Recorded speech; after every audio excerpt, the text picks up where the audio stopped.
नमस्कार, स्वागत है आपका साधना प्लस में। मैं हूं आपके साथ आदर्श तिवारी और खबर बिहार झारखंड की शुरुआत करें, लेकिन पहले आपको इस वक्त की सुर्खियां दिखाते हैं। सीएम के काफिले पर हुए हमले की जांच में जुटी पुलिस। डीजीपी एमवी राव ने की हमले की निंदा, हमलावरों को दिलाई कानून के ताकत की याद। पटना में कांग्रेस नेता शक्ति सिंह गोहिल के ट्वीट पर मचा सियासी घमासान। बीजेपी नेता ने किया कांग्रेस पर पलटवार। डॉक्टर निखिल आनंद ने कहा, कांग्रेस का बोझ नहीं उठा सकते नेता। शक्ति सिंह गोहिल के बिहार कांग्रेस की जिम्मेदारी से मुक्त होने पर जेडीयू का रिएक्शन। पार्टी प्रवक्ता ने कसा तंज। राजीव रंजन ने कहा, कांग्रेस की बिगड़ती सेहत से पल्ला झाड़ने की हो रही कोशिश। गुमला जिले के चैनपुर प्रखंड में सीएम हेमंत सोरेन का पुतला दहन। बीजेपी कार्यकर्ताओं ने किया सीएम का पुतला दहन। राज्य सरकार के खिलाफ की नारेबाजी। और पूर्व प्रधानमंत्री अटल बिहारी वाजपेयी की वायरल तस्वीर पर साधना प्लस की पड़ताल। मुजफ्फरपुर के रानू नीलम शंकर की है वायरल तस्वीर। पिछले 2 सालों से अटल बिहारी वाजपेयी की जयंती पर हो रही वायरल। चलिए शुरुआत करते हैं बुलेटिन की। डीजीपी एमवी राव ने सीएम के काफिले को रोकने की घटना को गुंडागर्दी बताया है। उन्होंने कहा है कि ऐसे लोगों को पता नहीं है कि कानून की ताकत क्या होती है। डीजीपी ने कहा कि पुलिस सीसीटीवी और वीडियो फुटेज खंगालकर दोषियों की पहचान करने में जुटी है और इसे खंगालने के बाद उन्हें सख्त से सख्त सजा देने का काम किया जाएगा। वहीं डीजीपी ने किशोरगंज की घटना को पूरी तरह से साजिश करार दिया। आपको बता दें कि सीएम के काफिले पर हमला करने वालों पर पुलिस ने कार्रवाई शुरू कर दी है। दर्जनों लोगों को हिरासत में लेकर पूछताछ हो रही है। वहीं राम सिंह नामक व्यक्ति को हिरासत में ले लिया गया है। युवती की हत्या के मामले में उन्होंने कहा है कि और मांझी में जिस युवती की हत्या हुई है उसकी पहचान अभी नहीं हो पाई है। पोस्टमार्टम रिपोर्ट का इंतजार किया जा रहा है। पुलिस गंभीरता से मामले की जांच कर रही है। जल्द ही इस घटना को अंजाम देने वालों की पहचान कर कड़ी कार्रवाई की जाएगी। वीडियो फुटेज आया, उसमें जो भी गुंडागर्दी किया, हमारे पुलिसकर्मी घायल हुआ, एक इंस्पेक्टर को ऑलमोस्ट जान मार दिया। इनको मैं बताना चाहूंगा, इन लोगों के पीछे ताकतों को, कि हम लोग बिल्कुल आयरन हैंड से कुछ लेंगे, समझे ना। कोई ताकत नहीं रोक पाएगा। सर लास्ट क्वेश्चन सर, क्या लगता है कि सर साजिश थी क्या मुख्यमंत्री मारने की? पूर्ण रूप से साजिश। और एक मूर्ख लोग नहीं समझ रहा है कानून की ताकत क्या होती है। कुचल दिया जाएगा। और हमारे साथ हमारे संपादक दीपक ओझा फोन लाइन पर जुड़ गए। दीपक, पहला तो इस खबर से संबंधित अपडेट जानना चाहेंगे कि पुलिसिया कार्रवाई कहां तक पहुंची है, लेकिन इसी में सवाल एक और ऐड कर लीजिए कि आखिर जब मुख्यमंत्री का काफिला निकलता है, क्योंकि हम देखते हैं कि मुख्यमंत्री का जब कोई काफिला निकलता है तो किस तरीके से व्यवस्थाएं होती है, किस तरीके से पुलिस प्रशासन की चौकसी होती है, तो ये कैसे हो गया कि वहां पर भारी संख्या में लोग सड़कों पर उतर गए, हुड़दंगी करने लगे, गुंडागर्दी सीधे तौर पर डीजीपी ने कह दिया है, लेकिन ये सारी चीजें संभव कैसे हुई? क्या पुलिस के पास कोई इनपुट इस तरीके का नहीं था? बिल्कुल आदर्श, आपने सही सवाल किया कि आखिर पुलिस की इंटेलिजेंस कहाँ थी। पुलिस की इंटेलिजेंस पर सवाल उठ रहा है। और पुलिस सीएम का जो काफिला निकलता है उसमें मतलब लेयर वाइज गाड़ियां होती है। तो जो हमला हुआ है आदर्श, उसमें जो पहला क्लियरेंस के लिए जो गाड़ियां जाती है, उस पायलट गाड़ी को पार करने दिया इन लोगों ने, जो प्रवीण है जो घेराव कर रहे थे, पायलट गाड़ी को इन लोगों ने पास कर दिया। उसके बाद आरओपी गाड़ी आती है। आरओपी वो रूट ऑपरेशनल पायलट होता है। तो रूट ऑपरेशनल पायलट गाड़ी को इन्होंने निशाना बनाया कि इसको होल्ड कर देंगे तो सीएम भी होल्ड कर हो जाएंगे। लेकिन आरोपी में और मुख्यमंत्री की गाड़ी में भी करीब होता है 100 फीट का फासला होता है। तो जैसे इस गाड़ी को रोका पुलिस ने, जो वहां पर तैनात अधिकारी हैं, जो पुलिसकर्मी हैं, उनसे बातचीत में पता चला है कि जैसे होल्ड किया, पुलिस ने त्वरित कार्रवाई करते हुए राइट साइड में एक चौक है, चौक से डाइवर्ट कर दिया मुख्यमंत्री के काफिले को। लेकिन सवाल उठता है कि क्या इंटेलिजेंस वालों ने नहीं बताई थी? क्या जो लोग इकट्ठा हो रहे थे उस वक्त पे एक साथ इतने लोग तो हो नहीं सकते। तो डीजीपी ने हाई लेवल मीटिंग की थी और सीनियर एसपी सहित जो भी वहां के आला अधिकारी हैं पहुंचे थे और उनसे भी ये सवाल किया गया कि आखिर एक साथ इतने लोग कैसे हुए।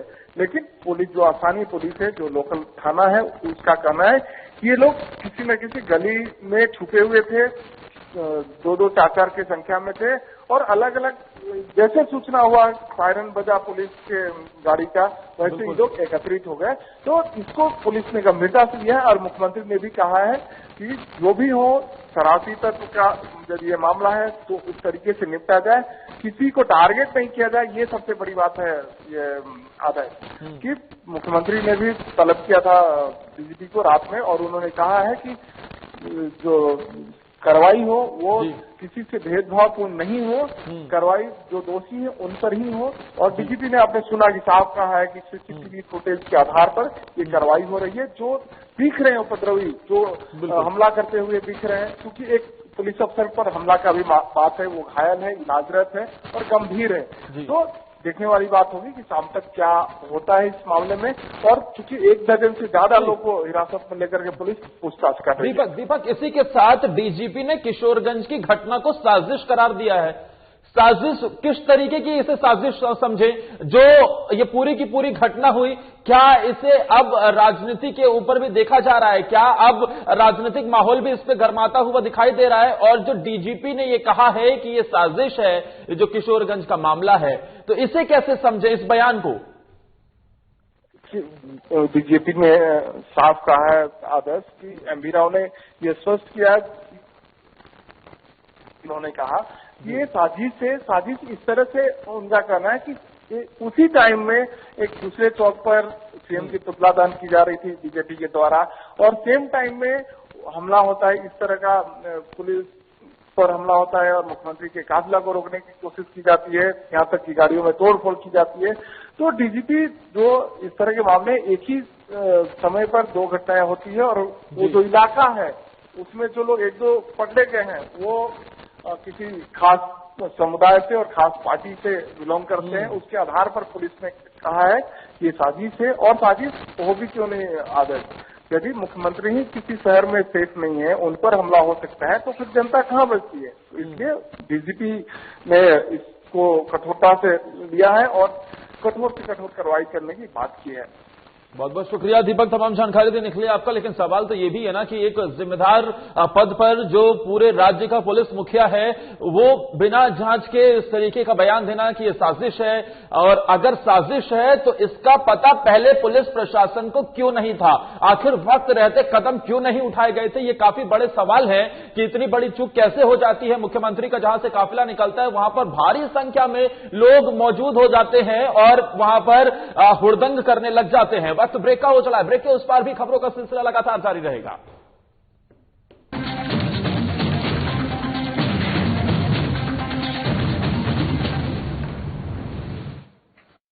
मैं हेमंत सोरेन सत्यनिष्ठा से प्रतिज्ञान करता हूं कि मैं विधि द्वारा स्थापित भारत के संविधान के प्रति सच्ची श्रद्धा और निष्ठा रखूंगा। शपथ ग्रहण के कुछ घंटे बाद ही मंत्रिपरिषद की बैठक और जिस पत्थलगड़ी ने राज्य को अशांत कर रखा था उसका समाधान हुआ। हजारों ग्रामीणों पर दर्ज प्राथमिकी वापस लेने का आदेश जारी। महिलाओं के खिलाफ हुए अपराध की त्वरित सुनवाई के लिए 22 फास्ट ट्रैक कोर्ट के गठन को मंजूरी। गरीबों के असाध्य रोगों के बेहतर इलाज हेतु 5 लाख तक की सरकारी मदद को अमली जामा पहनाया गया। जरूरतमंदों को भोजन उपलब्ध कराने के लिए 6,595 मुख्यमंत्री दीदी किचन, मुख्यमंत्री विशेष किचन, 1300 दाल भात केंद्र, राज्य भर के अस्पतालों में isolation ward, Covid ward, oxygen युक्त बेड, आईसीयू, वेंटिलेटर और संक्रमण के जांच की व्यवस्था हुई। अब जरूरत थी प्रवासी श्रमिकों को वापस लाने की। देश में सबसे पहले यहीं से पहल हुई और 484 श्रमिक एयरलिफ्ट 8.50 लाख श्रमिक भाइयों को श्रमिक स्पेशल ट्रेन से वापस लाया गया। 25 करोड़ मानव दिवस का सृजन एवं 20,000 करोड़ पारिश्रमिक देने के लक्ष्य के साथ योजना लागू की गई। श्रमिकों की मेहनत को सम्मान प्राप्ति के लिए बीआरओ से एमओयू हुआ और देश की सीमा पर सड़क निर्माण में संलग्न हुए। झारखंड की भावना को प्रतिबिंबित करने वाले राज्य के नए प्रतीक चिन्ह का अनावरण हुआ। महिला सशक्तिकरण की दिशा में फूलो झानो आशीर्वाद योजना के जरिए शराब हंडिया के निर्माण और बिक्री में शामिल महिलाएं अपने जीवन में बदलाव की। 26,000 सखी मंडल की बहनों को बैंक लिंकेज के माध्यम से 370 करोड़ एवं 111 कुशल नर्स को देश के बड़े अस्पतालों में नियुक्त किया गया। इस कड़ी को और सशक्त करते हुए 22 युवतियों को कपड़ा उद्योग में नौकरी दी गई। खेल के क्षेत्र में विश्व भर में परचम लहराने वाले झारखंड को 20 साल बाद 24 जिला खेल पदाधिकारी मिले, उनकी नियुक्ति सुनिश्चित हुई। इस तरह झारखंड अपने सीमित संसाधनों के साथ विकास के सभी सोपान तय कर रहा है ताकि राज्य की समृद्धि एवं समावेशी विकास की परिकल्पना को साकार किया जा सके।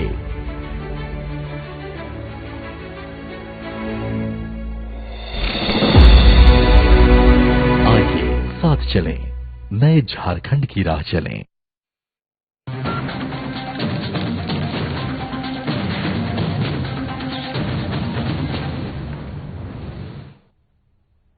ब्रेक के बाद स्वागत है आप सभी का। इस वक्त बड़ी खबर राजधानी रांची से आ रही है, जहां पर लाइट हाउस परियोजना का विरोध हो रहा है। आपको बता दें कि ये वही परियोजना है जिसका उद्घाटन कुछ दिन पहले प्रधानमंत्री नरेंद्र मोदी ने किया था और इसमें मुख्यमंत्री हेमंत सोरेन भी शामिल थे। इसका सैकड़ों ग्रामीण शिलान्यास स्थल पर विरोध प्रदर्शन कर रहे हैं। मामला सेक्टर 1 पंचमुखी मंदिर के पीछे का बताया जा रहा है, जहां पर मित्र मंडल मैदान में लाइट हाउस बनाने की योजना का विरोध किया जा रहा है। सैकड़ों ग्रामीण शिलान्यास स्थल पर पहुंचकर विरोध प्रदर्शन करते नजर आ रहे हैं उस लाइट हाउस परियोजना का, जिसका उद्घाटन खुद प्रधानमंत्री नरेंद्र मोदी ने किया था। इसकी शुरुआत हुई लाइट हाउस परियोजना की और इसी की शुरुआत के साथ हर व्यक्ति को एक कंफर्टेबल, एक ऐसा घर देने की कवायद शुरू की गई जिससे लोगों को सहूलियत मिल सके। लेकिन इसका विरोध आखिर क्यों हो रहा है, ये जानने के लिए सीधा चलते हैं अपने रांची से वरिष्ठ संवाददाता नवीन शर्मा के पास। नवीन, आखिर ये विरोध क्यों? देखिए, अभी हाल ही में लाइट हाउस परियोजना का ऑनलाइन शिलान्यास हुआ था। प्रधानमंत्री मोदी जो है ने इस परियोजना का शिलान्यास किया था। मुख्यमंत्री हेमंत सोरेन भी शामिल थे। झारखंड में चूंकि 1008 फ्लैट बनने हैं इस लाइट हाउस परियोजना के तहत, लेकिन आज जो विरोध की वजह है, दरअसल जो स्थल चुना गया है परियोजना के लिए, जहां पर ये भवन बनने हैं, जहां ये मकान बनने हैं, जो फ्लैट बनने हैं, इसको लेकर के वहां के जो स्थानीय लोग हैं वो लोग विरोध कर रहे हैं जगह को लेकर कि जो ये लाइट हाउस जो बनने हैं यहाँ से हटा करके इसे कहीं और शिफ्ट किया जाए। तो देखिए, ये स्थानीय लोगों का विरोध है, जगह को लेकर के विरोध है। अब इसमें कोई बहुत बड़ा पहलू सरकार की तरफ से किसी तरह की परेशानी नहीं है। अब ये देखने वाली बात होगी, क्योंकि स्थानीय लोग हैं, स्थानीय लोग इस चीज का विरोध कर रहे हैं। ये अब डिपेंड करता है कि राज्य सरकार क्या कोई अलग जगह चयन करके केंद्र सरकार को सुझाव देती है या फिर उसी जगह पर यह भवन बनाया जाएगा। लेकिन कहीं ना कहीं आज चूंकि बड़ी संख्या में महिलाएं जो है वो पहुंची थी और जो है इस पूरे जो है लाइट हाउस परियोजना का विरोध कर रही थी जगह को लेकर के कि ये जगह यहाँ से जो है जहाँ बनना है इसको यहाँ से हटाया जाए, इसकी मांग कर रहे हैं। चूंकि प्रदर्शन लगातार जो है अभी भी चल रहा है, तो अब चूंकि अब देखने वाली बात होगी कि इसमें आगे क्या कुछ होगा। लेकिन कह सकते हैं कि बड़ी योजना कहीं ना कहीं केंद्र सरकार और राज्य सरकार के ज्वाइंट वेंचर में था और बड़ी संख्या में कहीं ना कहीं लोगों को इस योजना का लाभ मिलना था। मैं बता रहा हूँ कि तकरीबन जो है 1008 फ्लैट जो है बनने थे और पूरा जर्मन तकनीक से ये फ्लैट बनने हैं। हाल ही में शिलान्यास भी हुआ था। लोगों का विरोध का वजह अब चूंकि स्थान को लेकर के है, तो देखने वाली बात होगी कि जब क्या जगह बदला जाएगा। लेकिन नवीन, ये स्थान को लेकर आखिर विरोध क्यों है? क्या कोई ये जो लोगों का ये जो जगह है जिसको लेकर ये विरोध हो रहा है, क्या कोई उनकी मांग भी है मुआवजे को लेकर या फिर कोई अतिरिक्त मांग जिससे वो असंतुष्ट नजर आ रहे हैं? और साथ ही क्या अब जब भारी संख्या में लोग वहां पर विरोध कर रहे हैं तो क्या प्रशासनिक अधिकारी वहां पर पहुंचे उन्हें समझाने के लिए? निश्चित तौर पर प्रशासनिक अधिकारी भी पहुंचे, उनसे बातचीत हो रही है और चूंकि महिलाएं हैं वहां पर पहुंची हुई, तो प्रशासन की तरफ से भी लगातार कोशिश किया जा रहा है कि प्रदर्शन को शांतिपूर्ण तरीके से जो है खत्म कराया जाए। देखिए, बहुत सामान्य सी बात है कि जिस योजना की शुरुआत हो रही है और जो स्थानीय लोग जिस चीज को लेकर के विरोध कर रहे हैं, उनका ये भी मांग है कि जो जो लोग वहाँ पे फिलहाल निवास कर रहे हैं, जो लोग वहाँ रह रहे हैं, उनको भी कहीं न कहीं जो है जो फ्लैट बन रहे हैं, इसके लिए जो है एक लिखित आश्वासन चाहिए कि उनको उनमें फ्लैट मिले। बिल्कुल, बहुत बहुत शुक्रिया नवीन तमाम जानकारी देने के लिए। लाइट हाउस परियोजना जिसका उद्घाटन, जिसकी शुरुआत खुद प्रधानमंत्री नरेंद्र मोदी ने की और उसमें कई राज्यों के मुख्यमंत्री शामिल हुए, खुद मुख्यमंत्री झारखंड के हेमंत सोरेन भी शामिल हुए। लेकिन अब इस परियोजना को लेकर जो स्थान चिन्हित किया गया है, वहां पर ग्रामीणों की तरफ से विरोध प्रदर्शन हो रहा है। मांगे क्या क्या हैं, ये भी देखना दिलचस्प होगा और आगे आने वाले वक्त में पता चलेगा कि कब तक ये विरोध प्रदर्शन चलता है। वक्त ब्रेक का हो चला है, ब्रेक के उस पार खबरें जारी रहेगी।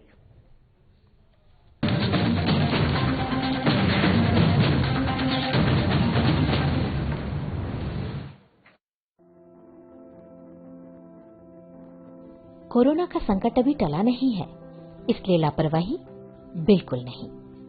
जब भी घर से बाहर निकलें, मास्क जरूर लगाएं। दूसरी बात, एक दूसरे से कम 2 गज की दूरी बनाएं। और तीसरा, अपने हाथों को साबुन से अच्छी तरह बार बार धोएं। यदि हम इन सभी मुख्य बातों पर अमल कर लें तो कोरोना वायरस के संक्रमण से बच सकते हैं और हमारा राज्य कोरोना मुक्त हो सकता है। मेरे प्यारे झारखंड वासियों, कोरोना का जंग अभी जारी है। हम और आप मिलकर ही इस जंग को जीत सकते हैं। इसलिए सरकार द्वारा दिए जा रहे निर्देशों का पालन करें और विश्वास रखें, हम और आप मिलकर जरूर इस जंग को जीतेंगे। सूचना एवं जनसंपर्क विभाग, झारखंड सरकार द्वारा जनहित में प्रसारित।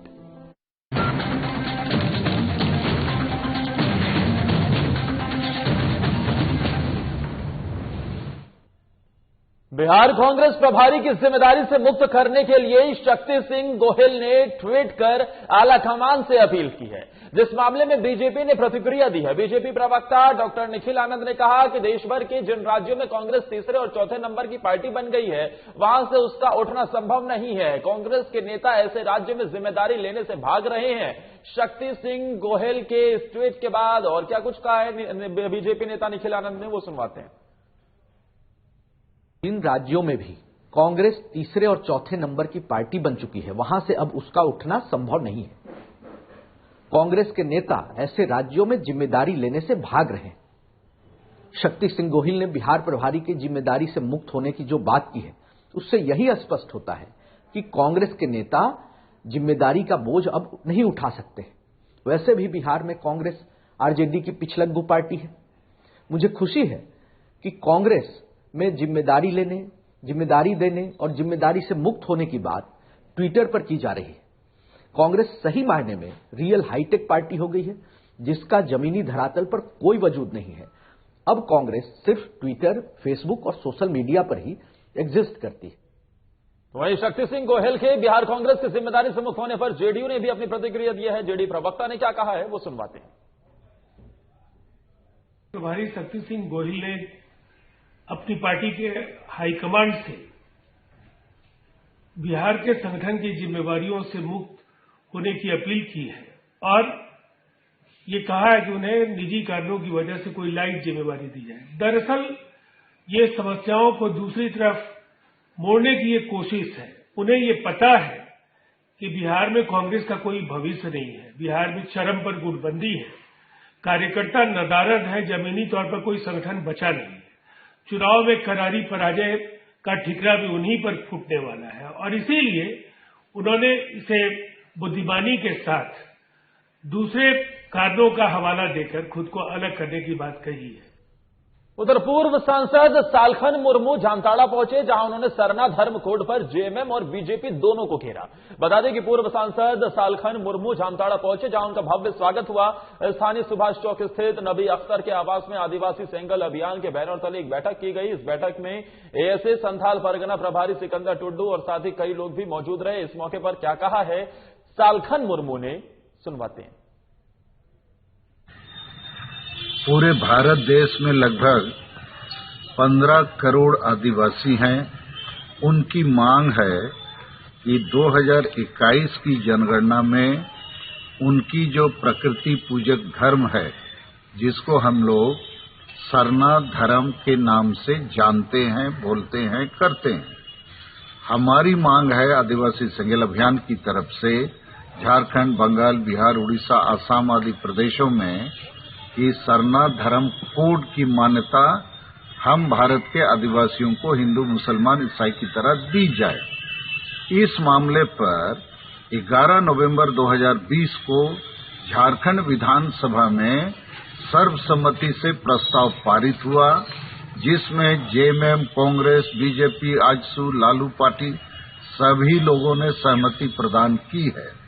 अब इस मामले पर पूरे देश में बीजेपी का नकारात्मक रवैया है। बीजेपी आदिवासी विरोधी काम कर रही है, तो दूसरी तरफ हेमंत सोरेन और जेएमएम आदिवासियों को ठगने का काम कर रही है। वहीं मधेपुरा जिले के कई स्कूल में मुख्यमंत्री नीतीश कुमार की मेहनत पर पानी फिरता हुआ नजर आ रहा है। मुख्यमंत्री 1 महीने से स्कूल खोलने को लेकर मैराथन बैठक अधिकारियों के साथ कर रहे हैं, जिसमें नए नियम शर्त के साथ स्कूल खोलने का निर्देश दिया गया था, लेकिन सारे के सारे नियम और शर्त हवा में उड़ते हुए मधेपुरा में नजर आ रहे हैं। बता दें कि कोरोना महामारी फैलने के 9 महीने बाद मुख्यमंत्री नीतीश कुमार ने 4 जनवरी से कोरोना महामारी से बचाव के मुकम्मल व्यवस्था के साथ सभी स्कूल को खोलने का निर्देश दिया था। मुख्यमंत्री ने स्पष्ट आदेश डीएम सहित शिक्षा विभाग के अधिकारियों को दिया था कि स्कूल में सोशल डिस्टेंसिंग के अलावा बच्चों को मास्क, सैनिटाइजर, ग्लव्स और हाथ धोने के लिए साबुन सरकारी स्तर पर उपलब्ध कराया जाएगा। लेकिन मधेपुरा में तस्वीरें बिल्कुल ही उलट नजर आई।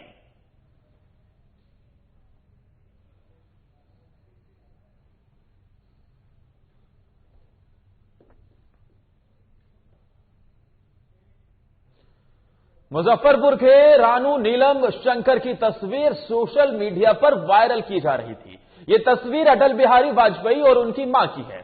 जब साधना न्यूज की टीम ने इसकी पड़ताल की तो तस्वीर में दिखने वाले नन्हे ये जो बच्चे हैं, ये रानू शंकर ने इस सच्चाई का उनसे पता चला। पूर्व प्रधानमंत्री अटल बिहारी वाजपेयी की 25 दिसंबर 2020 को 96वीं जयंती थी। इस मौके पर अटल बिहारी वाजपेयी को लेकर सोशल मीडिया पर एक तस्वीर वायरल होने लगी। तस्वीर में एक महिला एक छोटे बच्चे को गोद में लेकर देखी जा रही है। दावा किया जा रहा है कि अटल बिहारी वाजपेयी के बचपन की एक तस्वीर है, जिसमें वो अपनी मां के साथ हैं। लोग इस तस्वीर को शेयर करते हुए लिख रहे हैं कि मां की गोद में बालक अटल जी, जन्म जयंती पर शत शत नमन। जब साधना न्यूज की टीम ने इस वायरल तस्वीर की पड़ताल की तब पता चला कि यह तस्वीर मुजफ्फरपुर जिले के कमालपुरा निवासी रानू नीलम शंकर और उनकी मां नीलम शंकर की है, जो 1978 में ली गई थी, जब रानू शंकर की उम्र महज 2 साल थी। ये तस्वीर अटल बिहारी वाजपेयी की मृत्यु 2018 के बाद ट्वीट होनी शुरू हुई और हर साल उनके जन्मदिन पर वायरल हो जाती है। इस बार भी 25 दिसंबर 2020 को जब अटल बिहारी वाजपेयी की 96वीं जयंती थी तो उस मौके पर यह वायरल होने लगी। तब जाकर हमने इसकी पड़ताल की और हकीकत, सच्चाई आपके सामने है।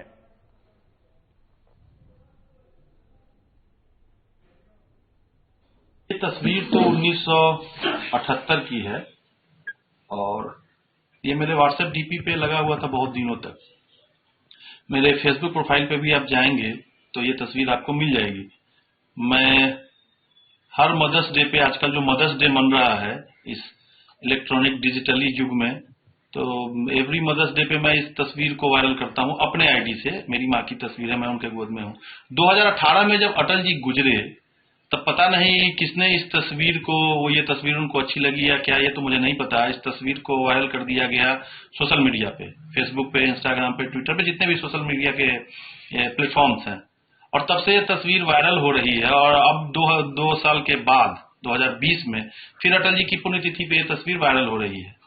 और इस दरमियान बार बार मैं मीडिया बंधु हमसे इसके बारे में, इसके फैक्ट्स के बारे में कि ये तस्वीर किसकी है, कैसे है, क्या है, नहीं है, इसकी जानकारी लेते हैं और मैं उसकी सच्चाई, उस तथ्य की जानकारी उनको देता हूँ। ये तस्वीर मेरी है, 1978 की तस्वीर है। वहीं गुमला जिले के चैनपुर प्रखंड में बीजेपी कार्यकर्ताओं ने ये पूरा कार्यक्रम किया है और इस कार्यक्रम में हेमंत सोरेन का पुतला फूंका गया है। हालांकि आपको बता दें कि आक्रोशित बीजेपी कार्यकर्ताओं ने सीएम का पुतला दहन करते हुए हेमंत सोरेन पर निशाना भी साधा है, जमकर नारेबाजी की है। आक्रोशित कार्यकर्ताओं ने मुख्यमंत्री पद से इस्तीफे की मांग तक कर डाली है। इस कार्यक्रम के दौरान सैकड़ों की संख्या में महिला और पुरुष शामिल थे।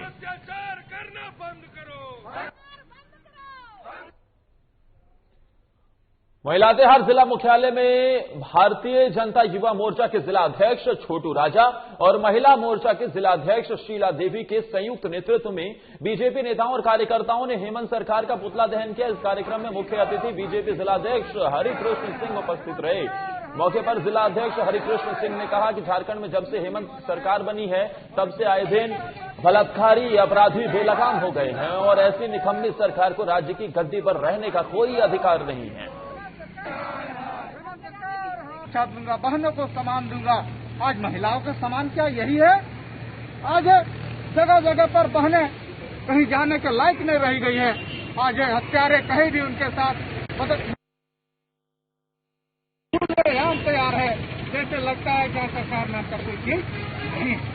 अभी भी हत्यारा दूर है, हत्यारा को कब पकड़ा जाएगा अभी तक प्रशासन की तरफ से कोई कार्रवाई नहीं किया गया है। निश्चित तौर पर पूरे झारखंड प्रदेश में आम आदमी भारी गुस्सा है, भारी क्रोध है। कैमूर की बात करते हैं, जहां नवदीप शुक्ला ने जिला अधिकारी कैमूर के रूप में पदभार ग्रहण किया। नवदीप शुक्ला पहले मधेपुरा के डीएम थे, लेकिन 31 दिसंबर को हुए तबादले के बाद कैमूर डीएम डॉक्टर नवल किशोर चौधरी की जगह पर नवदीप शुक्ला ने पदभार ग्रहण किया है। डीएम नवदीप शुक्ला ने कैमूर जिले में आते ही सबसे पहले मां मुंडेश्वरी की पूजा अर्चना की, फिर उसके बाद डीएम ऑफिस पहुंचकर वहां कैमूर डीडीसी से पदभार ग्रहण किया।